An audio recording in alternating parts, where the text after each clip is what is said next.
Happening? Welcome into the recap edition of the Matt Bernier Show. My name is Matt Bernier. You can follow me on Twitter at Bernier_Matt. We're going to go back and take a look at some big racing from Gulfstream Park this past weekend, most notably the Fountain of Youth as well as the Davona Dale. A couple of big prep races for that big race, so those two big races in Louisville, first weekend in May. You're talking about the Kentucky Oaks as well as the Kentucky Derby. We'll talk about the Fountain of Youth and the Davona Dale. Those of you, obviously, you're listening podcast form because we no longer stream live. So you're listening whether it's YouTube, SoundCloud, iTunes, video.drf.com, or Spotify.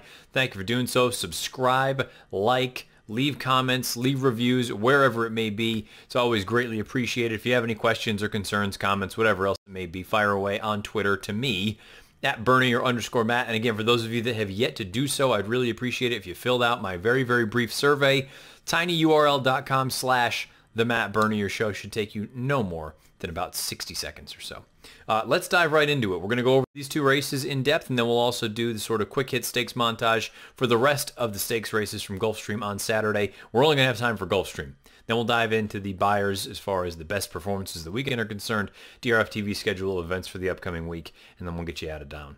So let's dive into it. This is race number 13, the main event down at Gulfstream, the Fountain of Youth, a mile and a 16th on the main track for 3-year-olds. Field of 11 signed on. Post-time favorite was Hidden Scroll. He was visually awesome in his career debut, going 7/8 of a mile, or a one-turn mile, that's what it was, on a sloppy sealed track. Went out there, blitzed the field, 104 buyer. You know the deal. He was bet down to 6-5. Second choice in the race was Vekoma, coming off of a little bit of a layoff. Hadn't seen him since the end of the year up at Aqueduct. You had a number of other alternatives, though, should you have chosen to go against either of them. Ultimately, neither of them got the job done. Shug gets it done with Code of Honor. Here's the stretch run. And challenging the favorite as they turn for home. Less than a quarter of a mile to go in the Fountain of Youth. Hidden Scroll digs deep, but Code of Honor blows past, and Code of Honor is on to the front. Hidden Scroll trying to hold on to second. Here's Bourbon War unleashing a big run down the center, but Code of Honor is going to hang on to win the Fountain of Youth. 3 parts of Code of Honor prevails in this year's Fountain of Youth at odds of 9-1. Bourbon War, a fast closing runner-up here at odds of 4-1. Vekoma, the second choice, finishes third in here at 3-1, and Hidden Scroll beaten as the 6-5 favorite in his first start, going 2 turns. First start on a fast track, first start against winners. Let's talk about Code of Honor, the winner. He's 204 lifetime, 3 times in the exacted, just under $385,000 in career earnings. Owned and bred by W.S. Farish in Kentucky, trained by Shug McGahee, ridden to victory by John Velasquez. You can see the pedigree at the bottom of the horse card. He's by Noble Mission out of a Dixie Union mare named Reunited. 95 buyer speed figure for Code of Honor, 118 time form US rating. That is pace adjusted, excuse me. That is the number that incorporates how fast things were, to no one's surprise. With these fractions of 22 and 4, 45 and 3, 10 and 2 for 3 quarters, they stopped the clock at 43 and 4. So no one's surprised. The opening quarter, half and 3/4 splits, all color-coded red for time form US. This was a ridiculous pace signed on early, especially when you consider that Hidden Scroll was the one cutting out the fractions. Let's talk about the winner first, though. Code of Honor sat a really cushy trip in the grand scheme, sat mid-pack, down on the inside, saved ground, got a beautiful ride from John Velasquez, rounding the far turn, weaving through, going through the 2-path and back down to the inside.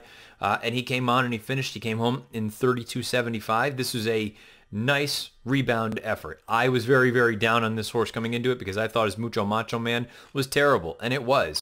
This race doesn't excuse the Mucho Macho Man. He was no good that day. This race, though, this is promising enough. You would like to think that he can continue to move forward off of an effort like this. It sounds like Shug McGahee would like to keep him in South Florida to run him in the Florida Derby if he needs another week. You could run him in the Wood. You could run him in the Bluegrass. There's a number of options, and that's kind of the situation for a lot of these horses. For what it's at least been reported, you can find all the latest over on DRF.com from all of our great reporters and handicappers and analysts. They're going to have all the latest as far as where these horses may or may not go next. But Shug has made it clear South Florida would ideally be his next start running in the Florida Derby. If not, they give him another week. They run him up in New York. They run him in Kentucky. They got options. Bourbon War, I thought this was a good effort from him as well. Still a little bit on the green side. 93 buyer, 115 time form US rating. Big difference there between those two simply because Bourbon War came from farther off. And I guess that's the thing for me that, after the race, there were so many people that talked about Bourbon War being, oh, he's the horse. You're going to get an extra 16th of a mile for the Florida Derby. You're going to get so many different things. He galloped out well, X, Y, and Z. I don't disagree with any of that. But at the same time, a lot of people were saying, oh, he just ran out of ground. Well, I mean, isn't that kind of the name of the game? You got to get there first. And you're right, he did run out of ground. But I kind of feel like Code of Honor ran a better race. He was closer to the hot pace that was signed on. He got the jump, and he prevailed. Sure, it was a diminishing margin, but he finished ahead of him. I mean, I'm not going to take away from Code of Honor, but all of a sudden prop Bourbon War up on a platter. I think Bourbon War is a prime-time contender for races going forward. Don't get me wrong. I'm not trying to say otherwise. I thought he ran great. I picked him second in here. I was toying with picking him on top. Ultimately chose to go otherwise, but I thought it was a good effort. I just don't know that I think it was so far superior or his prospects going forward are that much better than everyone else's in this race. I think he's very, very live. I think he's very, very talented, and he's in good hands with Mark Henning. I don't know that he necessarily ran that much better than so many other people seem to make it out to be. Vekoma is another one that ran quite well when you think about it, coming off of such a long layoff. He is not the prettiest mover. That's just, it is what it is. There's really no other way to put that. But considering this is his first start since November, I think this is a promising enough move here. As far as Bourbon War and Vekoma are concerned, they could easily run in the Florida Derby. They could wait and run them up at Aqueduct in the Wood. All these horses have plenty of different options still ahead of them. Vekoma, there is still that part of me, and I know he flattened out down the lane, but he was a lot closer to the pace than I actually thought he would be. I thought he'd be farther back. He ran well. There's a part of me that still wonders if he's going to be better going one turn, but it's far too early to be making sort of declarations like that. And now we have to talk about the big horse in here, Hidden Scroll. Now, I tweeted after the race, and it's still, I watched the race a few more times afterward. I still am not totally sure, and I don't know that we'll ever for sure get a definitive answer one way or the other. Maybe we will, maybe we won't. If the instruction was for Joel Rosario to just go and make the lead, then he did what he was supposed to do. Now, was it at the sort of to the detriment of their possible placing? Yeah, probably. Given the fact that you knew that there was a 130 to 1 shot in here, a stretch out turf sprinter that was probably going to go and be forwardly placed. If that wasn't the instruction and Rosario just thought, you know what, I'm on the best horse, I'm going to go on with it. Well, that works to a degree.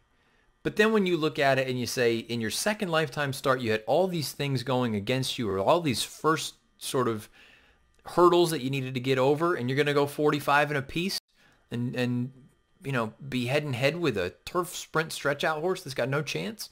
And the fact that he still stuck around as well as he did, I mean, he was not embarrassed in this race from a final margin. And I think he was only, just about 3 lengths behind the winner? This was a massive effort from Hidden Scroll. He earned an 89 Beyer and a 120 Timeform US rating. So he actually earned the fastest Timeform US rating in the entire field, despite finishing 4th. And I had an individual ask me on Twitter, how does that work? How do you finish 4th, but you have the fastest time? And it comes down to the pace. He was the one setting those fractions, and he still finished relatively well. If you look at it, sure, he was slowing down toward the end, but, deservedly so, considering that pace that he set. This was a giant effort. Now, you do wonder, coming out of it, how much does an effort like this take out of a horse like this? We won't know until he comes back and gets back into training, but I thought this was a giant effort from this horse. This is the one that if I'm looking at it and saying, well, I don't know about, sloppy sealed track, first time out against, maidens, 1-turn mile. If I'm unsure about that, and I say you got to prove to me that you actually belong with all these different variables, and again, at 6-5, I just don't think he was a smart bet regardless. And I'm not just saying that because he didn't win. I said that before. I just felt like you should have taken a shot against him given the circumstances. I'm a full-blown believer now. I think this horse is the goods. The question is, how quickly can he rebound from a race like this, and can he be ready for whether it is the Florida Derby or the Wood Memorial or the Bluegrass or the Arkansas Derby or wherever it is? Is he going to be ready to go for his next start, wherever that may be? Did this race take a little bit of the starch out of him? I don't know, but I think he's very, very talented. Global Campaign, the horse that I ultimately landed on and picked in this race, I don't think he ran terribly either. He was relatively close to that pace. He was in closest attendance to those top 2 horses. When Luis Saez asked him to get into the run, rounding the far turn, he just couldn't keep up with Hidden Scroll. Then he got in between tight with those 2 horses coming up on both sides of him. Pinched a little bit. I believe I had read that he had grabbed a pretty bad quarter crack. or a pretty bad quarter, excuse me. And it's just, it's one of those things. I don't think he ran poorly. Maybe he's not ready for this level. Maybe he's not quite to this caliber. Watching him run, I wonder maybe a little bit shorter. Maybe he's another horse that's ultimately going to be a little bit of a one-turn type. But again, it's too early to tell. He's run 3 times. And wherever he comes back, I'm sure the connections will have him ready to go. And he'll give the best account of himself. Whether it's good enough to run with the big boys or not, we'll still find out. I don't think it was a terrible effort from him, though. Again, 85 buyer, 115 time form U.S. rating. Union's Destiny just came along, a little bit of a plodding move from the back of the pack. I kind of figured with the pedigree he would appreciate going longer. Signal Man, not a great return, but it does feel like this was a means to an end. Just shake the rust off, have him ready to go, whether it is in Kentucky, whether it is somewhere else. I made it clear I don't love this horse, but I could see him picking up some pieces in some races down the road. And as far as the last 4 finishes are concerned, they were all long shots in here. And Gladiator King played a role in the outcome of this race, I believe. If he had left Hidden Scroll alone, or if Hidden Scroll had just been content taking off and just saying, okay, well, the million one shot's going to back up, I'll take over from there. I think this race could have ended up differently, but it did not. That's how it played out, and ultimately, Code of Honor is the one that goes and gets top prize in here. But I do think, going into this weekend, I thought this was the most important prep to date, without question. I thought it was going to hopefully clear up some things, because none of these 3-year-olds had really wowed me. This race, at least, I don't know that I had any wow performances. The only one close to a wow performance in here for me would be Hidden Scroll. I think Code of Honor ran very well. He at least made me look at it and say, okay, you know what? Maybe he did just need that Mucho Macho Man. Still don't know how far he's going to go when it's all said and done. Bourbon War ran very, very well, very promising. I think he can move forward from this. Vekoma, very well off the layoff, can certainly move forward. Global Campaign as well. There is just that part of me that now I look at it and say, okay, this was good. I wanted to see some solid performances. We saw some solid performances. Now this is a little bit clearer, and this upcoming weekend, now the attention shifts there. Of those 3 or 4 races that are going to be important as far as Derby contenders and Derby preps are concerned, how many of them are going to sort of do as well or fare as well? How many of those races will fare as well as the Fountain of Youth did? Because at face value, I think this was a solid race, and I think you're going to have, these could very well be some of the 3-year-olds that we're seeing and we're talking about the first Saturday in May. Which one do you like? That's your call as the handicapper, and I'm curious. Write it beneath the video player on YouTube or tweet at me on Twitter. Let me know. Who do you like coming out of this race? If I had to pick one right now, I'd be torn, but I'd probably go ahead and scroll over Bourbon War. I know that may not be a popular pick. And that's totally overlooking the winner. Code of Honor. He rebounds and gets the job done for Shug and Johnny V. 95 buyer speed figure and 118 time form U.S. rating, winning this year's Fountain of Youth. Now on to the shocker of the weekend. How about the Davona Dale? This was the race preceding the Fountain of Youth. Let's take a look at that field. These are 3-year-old fillies going a 1-turn mile. 1-5 favorite was the Breeders' Cup champion Jaywalk. She was also the 2-year-old filly champion last year. All things deservedly so. She really had done nothing wrong. 5 different tracks in her 5-race career. 4 wins, a second. You know the deal. There's a reason she was 1-5 in this race. This was supposed to be nothing more than a starting off point. And it still is nothing more than a starting off point. But boy, you're supposed to do a heck of a lot better than she did. Here's the stretch run of this year's Davona Dale. Oh, flat. Jaywalk just lost ground to Cookie Dough. Cookie Dough still finding up front. She's 13-1, and Jaywalk is not finding. Jaywalk fails to fire here as Jeltrin now offers the challenge to Cookie Dough. Cookie Dough digging. Jeltrin surging. Jeltrin's 50-1. Cookie Dough tries to hold her off. These two photo finish. Jeltrin, the longest shot on the board, gets the job done at odds of 51-1 over Cookie Dough, who runs just a game second after setting the pace at 13-1. And then Champagne Anyone is the 3rd place finisher at odds of 9-1. Your 1-5 favorite, Jaywalk, off the board. Bridge jumpers, sorry, you lose again. Giant show payoffs, $34 for Jeltrin, $22.60 for Cookie Dough, and $15.40 for Champagne Anyone. Let's talk about the winner, Jeltrin. She's 2 of 6 lifetime, 2 other times in the money, just under $160,000 in career earnings. Owned by ADR Racing Stable LLC, trained by Alexis Delgado. bred by Kidder, Cole, Griggs, and Griggs in Kentucky, ridden to victory by Luis Saez. You can see the pedigree at the bottom of the horse card. She is by Tapazar out of a successful appeal mare named Song to the Moon. 91 Beyer speed figure, 101 time form US rating for Jeltrin in this race. Now again, I've brought it up before. Keep in mind, these time form ratings that I'm giving you, these are the pace adjusted ones. Time form US had the 3/4 and the 7/8 calls in this race. Color coded blue, meaning that basically as they turn for home and even to the top of the lane, a little bit on the soft side. These fractions, they're relatively slow when you look at this thing in the grand scheme. 24-1, 47-2, 12 for 3/4. They stopped the clock in 36-4. We're not talking about blistering time set here, which is what made Jaywalk's performance that much more terrible. We'll get to her in a minute. Jeltrin, I'm not going to sit here and knock her. She went out there. She did what she needed to do. Now, going back to the speed figures, though, these are the time-adjusted or pace-adjusted numbers for time form. Usually, I take about 20 off of the raw number and sort of make the comparison between that and the Beyer. If you do that, I believe it was a 105 that Jeltrin would have earned in here. Either way, you're looking at roughly a 6-point differential between the two. So that's something that you need to factor into your handicapping if you think that the time form rating perhaps a little bit on the low side, or you think the Beyer a little bit on the high side.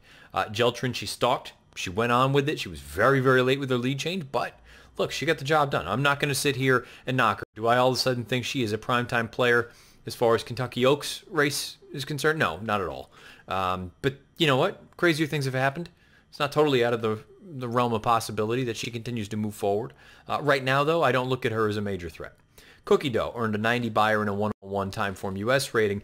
I'm a little bit more intrigued with Cookie Dough than I am Jeltrin, and I'm sure most people will look at that and say that that's a little bit of a silly statement. But Cookie Dough, this was her first start since the end of September. She'd been gone for a really long time, and she hadn't really done anything wrong throughout her 2-year-old campaign. She comes here, she runs as well as she does off the bench, setting the pace. I know it was slow, but I think she can be a very useful one-turn type. I could see her being an 8 Bells type. I could see her being an Acorn type if she continues to improve. To me, this was a nice starting off point, and she's one I am intrigued with going forward. Not that I'm not intrigued with the other girls, but I just feel like maybe there is a little bit of something here under the radar with Cookie Dough. Champagne Anyone, English. Champagne Anyone, decent enough effort, but nothing spectacular. They were 5.5 lengths behind the top two. And then you get to Jaywalk. I don't know what to say about this. She just dropped anchor. She never ran. She was in a perfect stalking position. I thought she should have been used early. I thought they should have just gone on with it and said, come and catch me. That's why I said I think it's a 1-2. So it's a 2-speed number. The 1 goes, the 2 sits just off, and I like them in that order. Instead, the 2 was able to clear off because there was no interest whatsoever shown in the lead for Jaywalk. And then when the running started, she had nothing. And this is one of those instances where, look, you look at it and you say, John Service, great horseman, no question about it, knows what he's doing. She's going to come back. She's going to run in either the Gulfstream Oaks or they're going to wait for the Ashland at Keeneland. I just have such a difficult time taking a horse off of an effort like this. Now, on the flip side, we just spoke about the Fountain of Youth. You know, I had said many of the same things about Code of Honor exiting his run in the Mucho Macho Man. I said that you were terrible when the real running started. And he was just apparently just a short horse, and he wasn't fit and ready to go. And he comes back in his next start and he quits himself. Maybe that's what the instance will be here with Jaywalk. I don't know. To me, that's just a very, very large assumption because this was just a picture-perfect trip. And then when the real running began, she did none. It's difficult for me to take her off this. I would be inclined to sit back and say, prove to me in the Gulfstream Oaks or in the Ashland that you are the 2-year-old champion still, that you still have that sort of form or that sort of ability. And until then, it's kind of hard for me to trust you at a short price. But would it be stunning if she did improve and bounce back and rebound in her next start? No, not at all.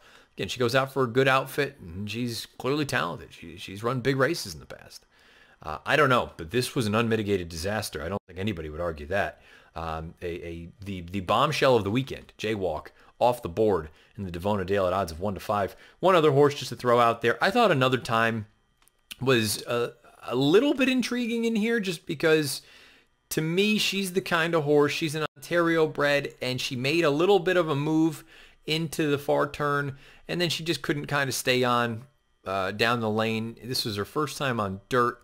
She'd run really, really big in that race at Woodbine at the end of her 2-year-old campaign. I still think she is a sneaky one going forward as far as... oh, I'm sorry. I'm talking about another time. Bold Script.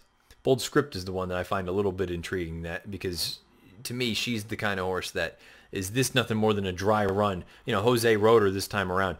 I think you're still looking at a horse that when it's all said and done, she could be a nice player when we go back up to Woodbine and you get her ready for a race like the Woodbine Oaks in time. I don't think she's a dirt horse, though. But she did make up a little bit of an interesting move rounding the far turn before flattening out. Geltrin, shocker. 51-1, the longest shot on the board. She gets the job done over Cookie Dough. Jaywalk, the 1-5 shot, the favorite. Nowhere. Off the board. Dropped anchor. Really, really poor effort. We'll see if she can come back in her next start, wherever that may end up being. Let's throw it in to the quick hits and the stakes montage. We're going to go through the rest of the stakes races at Gulfstream. Maybe I'll have comments on all of them, maybe just some of them. Who knows? You're going to have to stick around and find out. Let's throw it into the stakes montage, and I'll come back with some quick opinions. Coolin' Rock looks for room. Golden Dragon is next, and they are into the drive. Up front, Village King has the lead. Channelmaker to the attack. Zulu Alpha hits high stride on the outside, and Coolin' Rock's toward the rail. Melmich from way out of it. He's shifting ground a touch, but he's coming on. Zulu Alpha has the lead close to home. Zulu Alpha will win it. Melmich is second. Coolin' Rock is third. Then it's Channelmaker to the narrow lead. King Ulticar battles on second. Casa Creed a threat on the outside. 3/4, 112-1. There's an eighth of a mile left to go. Luis Saez asked a thread of blue to kick on, but Casa Creed is moving to him on the outside, louder than Bond's third. A thread of blue and Casa Creed. A thread of blue responds and turns him away to win the Palm Beach from Casa Creed second. Then louder than Bond the rules and Krampus. These two kick on. Holiday Stone angles to the outside to try to run with them with an eighth of a mile left to go. Krampus has the lead, breaking the rules on the outside. These two, it's Krampus inside, breaking the rules on the outside. Krampus is dead game, breaking the rules, trying to get by. Here's the line. It's a photo finish. And I think Krampus left is next with Semper Sentenci. Off the turn in the stretch drive. Advantage to Icky Macho by 2. Holy Helena starts to hit high gear now, and here she comes. Holy Helena tracking down Icky Macho, who's digging deep. Icky Macho inside. Holy Helena on the outside. These two, it's going to be close. It's going to be Holy Helena. Holy Helena with that big run for home. Cambier Park, the first to turn in. Vada Recover gets into the clear. Princessa Carolina on the outside. Bell Laura battling on toward the rail with an eighth of a mile left. Cambier Park now has a narrow lead. Bell Laura dead game and fighting on. Princessa Carolina on the outside, but it will be Cambier Park to do it. Cambier Park as the big favorite wins 3 parts of the La Signori's lead is gone. Here's Valedictorian to take her shot between horses. Precious let go on the outside by Castellano. Bellevay follows her from fourth. An elite run from long shot Fire Key. In deep stretch, Valedictorian trying to hold off Precious. Bellevay is loose. Here's Precious surging. Precious will win it. Second, Valedictorian closer for third. Repel the challenges toward the inside. Duke of Miami floating wide as Cotton 2, but he's still right there. 3/16 to go. Now it's French Accent who gets serious at the eighth pole. He leads by 2. Down the center in Cotton 2 toward the inside. Duke of Miami. 16th to go. French Accent's almost there. He has a winning lead. It's French Accent. Gate to wire. Cotton 2 second. Duke of Miami third. And Golden Ken. Sometimes with these races, you go back and take a look, and there's going to be 15 different trip notes that you need to make for 5 different races, and all sorts of things happen. Then you have other times where you go back and it's just pretty straightforward. There's really not a lot to add. I'll do a quick sort of once over, but I didn't find much in here that was particularly noteworthy, I didn't think. The McDermott blanket finish, I don't know how good that field actually was. I'm just unsure about the quality overall. That would be my sort of blanket statement there. No pun intended. Blanket statement, blanket finish. See that? The Honey Fox wasn't overwhelmed by the race as a whole. I know a lot of people are very taken by Precious.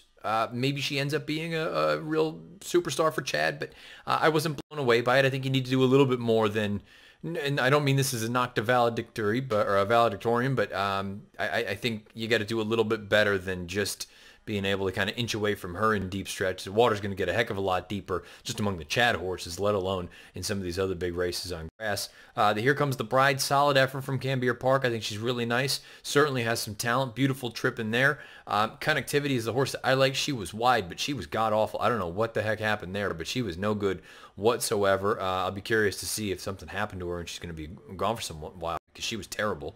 The very one, Ikimasho, big effort, very gutsy with her on the front end, setting out the pace, and a perfect trip for Holy Helena. She tips out into the two-path, goes and runs her down in the shadow of the wire. Nice effort from those top two. Gulfstream Park Sprint, I thought it was a really big effort from Recruiting Ready. This is an interesting piece because he had never passed a horse in any one of his victories. And I know some people were just kind of laughing at it and saying, oh, he just beat a bunch of tomato cans. Well, I think Quixote is a pretty nice little horse here, and he had the jump on him, and Recruiting Ready just looped him and went on with a big finish. That could be a nice sort of addition to that division, the dirt sprinters for the males. Canadian Turf wasn't the trip that I envisioned for my pick, Holiday Stone. I thought he'd be much closer. He seemed to be lugging in a little bit down the lane from Manny Franco. It wasn't ideal. Likely wouldn't have mattered anyway. Nice effort from those top two finishers in that spot. And as far as the Palm Beach is concerned, A Thread of Blue, he might be a nice one for Kieran. I was very taken with that performance. I know in the sort of big picture he had a really nice trip. But I liked that once he had that other horse come up on him, once Casa Creed basically got to his neck, just to his head, I love that A Thread of Blue really just kicked on again and sort of started lengthening as they got to the wire. I think this could be a very talented 3-year-old colt for Kieran McLaughlin. A Thread of Blue, he was a very impressive winner of the Palm Beach. So again, I apologize. I don't have a heck of a lot to add to some of these races. If you agree, disagree, you have some things that I think I missed, or you think I missed, let me know on Twitter at Bernier_Matt. Let's take a look at the weekend's best as far as buyers are concerned. All the divisions, 3-year-old males on dirt, Code of Honor, 95 in the Fountain Youth, 3-year-old fillies on dirt, a 91 for Geltrin winning the Davona Dale, 3-year-old males on turf, A Thread of Blue, 88 in the Palm Beach, 3-year-old fillies on turf, Cambier Park, 86 in the Here Comes the Bride. Older males on dirt, Recruiting Ready, a 105 in the Gulfstream Park Sprint. That's a big-time number. Older fillies and mares on dirt, Amy's Challenge, a big effort in the Spring Fever down at Oaklawn with a 98 buyer speed figure. Older males on grass, 3-way tie from 2 different races. Krampus and Breaking the Rules, they get right there with 95s in the Canadian Turf. And then Zulu Alpha winning that McDermott with a 95 buyer as well. And the older fillies and mares on turf, Press Use, the 97 that she earned in the Honey Fox, was the top as far as that division is concerned for the weekend. There you have it. The weekend's best as far as buyer speed figure performances are concerned. Let's take a look at what is on deck for DRFTV this upcoming week. You'll have all sorts of stuff. You'll have the Matt Bernier Show, the preview edition. You'll have the latest edition of Out of the Gate. You will have Derby Watch. You will have Oaks Watch or Oaks Countdown. You will have breeding reports. You will have the Timeform US Pacecast. You'll have all sorts of different things, along with DRF Bets races of the day and big things coming up this weekend. We have Derby preps. You name it. All sorts of different stuff is going to be going on. Santa Anita Handicap is going on this weekend. So plenty of good racing to come this upcoming weekend. Video.drf.com or the Racing Forms YouTube channel for all of that. Speaking of the Racing Forms YouTube channel, you find this podcast. YouTube, SoundCloud, iTunes, video.drf.com, as well as Spotify. You're over on YouTube, any of these places. Click subscribe, make sure the bell icon or whatever the icon it is, that your notifications, make sure that's on, lit up, ready to go, so you get everything that DRFTV has to offer. Give us a thumbs up, give us a positive rating, whatever else it may be. You want to follow me on Twitter? Questions, comments, concerns, whatever it is, at Bernier_Matt or beneath the video player on YouTube. And again, one more time, my very brief survey, if you haven't gone through and done that, please do so. tinyurl.com/the Matt Bernier Show. I'll probably ask you one more time coming up at the end of this week on the preview edition. So without further ado, we're going to cut you loose. Good luck for the rest of this week. I'll be back with the preview edition taped on Thursday. It'll be uploaded sometime Thursday night and early into Friday. So you'll have that, and hopefully we'll have some good stuff to take a look at with these fields leading into a big weekend of racing here on DRF TV. Thanks for listening. Until then, best of luck however you play, whatever you play, wherever you play. This has been the preview edition. No, the recap. I got to stop doing that. The recap edition of the Matt Bernier Show.